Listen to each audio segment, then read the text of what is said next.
প্ৰধানমন্ত্ৰী আৱাস যোজনা চৰকাৰী BPL কৰাৰ গুৰুত্বপূৰ্ণ আপডেট আহি গ'ল আজি। সেইটো আপডেট হ'ল যিহেতু আজিৰ পৰা চৰকাৰী ঘৰৰ পইচা সোমোৱা আৰম্ভ হৈ গ'ল। যিসকলৰ জিঅ'টেক সম্পূৰ্ণ হৈ গৈছে সেইসকলৰ একাউণ্টত কিন্তু আজিৰ পৰা চৰকাৰী ঘৰৰ পইচা সোমাব 32,500 টকা। এতিয়া কিন্তু আপোনালোকে চৰকাৰী ঘৰৰ নতুন একাউণ্ট ভেৰিফাই লিষ্টটো চেক কৰিব লাগিব যে আপোনালোকৰ একাউণ্টটো ভেৰিফাই হৈ আছেনে নাই। যদি আপোনালোকৰ একাউণ্টটো ভেৰিফাই নাথাকে তেনেহ'লে কিন্তু আপোনালোকে চৰকাৰী ঘৰৰ পইচা লাভ নকৰিব।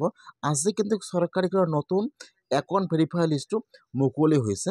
সেইকাৰণে যদি আপোনালোকৰ জিঅ'টেক সম্পূৰ্ণ হৈ গৈছে তেনেহ'লে আপোনালোকে আজিকে চৰকাৰী ঘৰৰ একাউণ্ট ভেৰিফাই লিষ্টটো চেক কৰক যে আপোনালোকৰ একাউণ্টটো ভেৰিফাই হৈ আছেনে নাই বা আপোনালোকৰ নামটো ভেৰিফাই আছে নে ৰিজেক্ট হৈছে।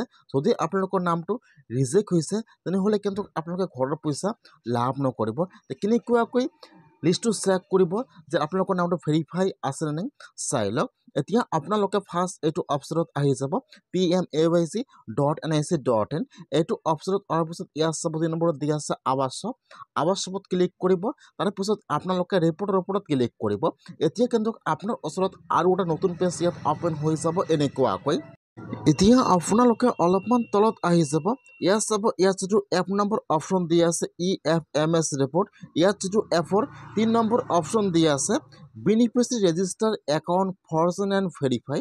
এতিয়া আপোনালোকে এপৰ 3 নম্বৰ অপশ্যনৰ ওপৰত ক্লিক কৰিব। ইয়াত চাব অলপমান তলত আহি যাব। ইয়াত যিটো এপৰ 3 নম্বৰ অপশ্যন দিয়া থাকিব আপোনালোকে সেইটো অপশ্যনৰ ওপৰত ক্লিক কৰিব। এতিয়া কিন্তু আপোনাৰ ওচৰত আৰু এটা নতুন পেজ ইয়াত অপেন হৈ যাব এনেকুৱাকৈ। এতিয়া আপোনালোকে ইয়াত একো ক্লিক কৰিব নালাগে। তলত চাব দিয়া থাকিব অল ষ্টেট। ফাৰ্ষ্ট আপোনালোকে সেইটো অপশ্যনৰ ওপৰত ক্লিক কৰিব অল ষ্টেট। ইয়াত আহি যাব আপোনাৰ ষ্টেট নাম। ফাৰ্ষ্ট আপোনালোকে ইয়াত ষ্টেট নাম আছাম চিলেক্ট কৰি লৈ ল'ব। তাৰপিছত চিলেক্টত ক্লিক কৰিব। ইয়াত আহি যাব আপোনাৰ ডিষ্ট্ৰিক্টৰ নাম। এতিয়া আপোনালোকে ইয়াত চাইলে ইয়াত যিটো আপোনাৰ ডিষ্ট্ৰিক্টৰ নাম হয় চিলেক্ট কৰি লৈ ল'ব। ফাৰ্ষ্ট ষ্টেট তাৰপিছত ডিষ্ট্ৰিক্ট তাৰপিছত চিলেক্টত ক্লিক কৰিব। ইয়াত আহি যাব আপোনাৰ ব্লকৰ নাম। এতিয়া আপোনালোকে ইয়াত চাইলে ইয়াত যিটো আপোনাৰ ব্লকৰ নাম হয় চিলেক্ট কৰি লৈ ল'ব।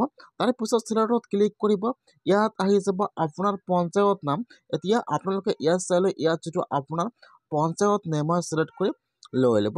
ফাৰ্ষ্ট ষ্টেট ডিষ্ট্ৰিক্ট আৰু ব্লক আৰু পঞ্চায়ত। তাৰপিছত আপোনাৰ ওচৰত আহি যাব কেপচা।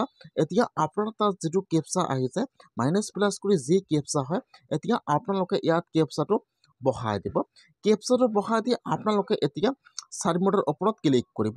যেতিয়া আপোনালোকে কেপচাটো বহাই দি চাবমিটৰ ওপৰত ক্লিক কৰিব এতিয়া কিন্তু আপোনাৰ ওচৰত আপোনাৰ পঞ্চায়তৰ নতুন একাউণ্ট ভেৰিফাই লিষ্টটো ইয়াত আহি যাব এনেকুৱাকৈ। ফাৰ্ষ্ট ইয়াত আহি যাব আপোনাৰ ঘৰৰ ৰেজিষ্ট্ৰেশ্যন ID নম্বৰ আহি যাব। তাৰপিছত ইয়াত আপোনাৰ ফুল নেম আহি যাব। তাৰপিছত যিটো আপোনালোকে বেংকৰ একাউণ্ট জমা কৰিছিল ইয়াত বেংকৰ নামটো আহি যাব আৰু এইফালে চাব দিয়া থাকিব ষ্টেটাছ। ইয়াত চাব এইবাৰ কিন্তু বহুতো মানুহে চৰকাৰী ঘৰৰ পইচা লাভ নকৰিব। ইয়াত চাব ইয়াত যিসকল মানুহৰ নাম ৰিজেক্ট হৈ আছে সেইসকলে কিন্তু চৰকাৰী ঘৰৰ পইচা লাভ নকৰিব আৰু যিসকলৰ নাম ইয়াত ভেৰিফাই হৈ আছে সেইসকলৰ একাউণ্টত কিন্তু আজি চৰকাৰী ঘৰৰ ফাৰ্ষ্ট কিস্তি সোমাই যাব 32,500 টকা। বহুতো মানুহৰ কিন্তু একাউণ্ট ইনএক্টিভ হৈ আছে বা ব্লক হৈ আছে সেইকাৰণে কিন্তু ইয়াত দেখুৱাইছে ৰিজেক্টেড। যদি আপোনালোকে এতিয়ালৈকে চৰকাৰী ঘৰটো লাভ কৰা নাই আৰু আপোনালোকৰ এইবাৰ চৰকাৰী ঘৰৰ কাৰণে জিঅ'টেক সম্পূৰ্ণ হৈ গৈছে তেনেহ'লে আপোনালোকে আজি চৰকাৰী ঘৰৰ একাউণ্ট ভেৰিফাই লিষ্টটো চেক কৰক যে আপোনালোকৰ নামটো ভেৰিফাই আছে নে ৰিজেক্ট হৈছে। আপোনালোকে এনেকুৱাকৈ আপোনাৰ মোবাইলৰ পৰা চেক কৰক।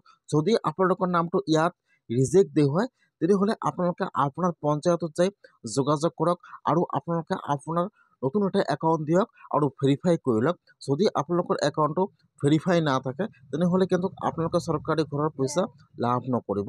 সেইকাৰণে যদি আপোনালোকৰ জিঅ'টেক সম্পূৰ্ণ হৈ গৈছে আপোনালোকে ফাৰ্ষ্ট একাউণ্ট ভেৰিফাই লিষ্টটো চেক কৰক যে আপোনালোকৰ নামটো ভেৰিফাই আছেনে নাই। যদি ভেৰিফাই নাই তেনেহ'লে আপোনালোকে আপোনাৰ পঞ্চায়তত যাই যোগাযোগ কৰক, নহ'লে কিন্তু চৰকাৰী ঘৰৰ পইচা লাভ নকৰিব। আজিৰ পৰা কিন্তু চৰকাৰী ঘৰৰ পইচা সোমোৱা আৰম্ভ হৈ গ'ল। আজি আপোনালোকে আপোনাৰ একাউণ্টটো চেক কৰক যে আপোনালোকৰ একাউণ্টত ঘৰৰ পইচা সোমাইছে নে সোমোৱা নাই, কমেণ্টত জনাই দিব। আপোনালোকে ফাৰ্ষ্ট লিষ্টটো চাই লওক যে আপোনালোকৰ নামটো ভেৰিফাই হৈ আছেনে নাই, এনেকুৱাকৈ চেক কৰক।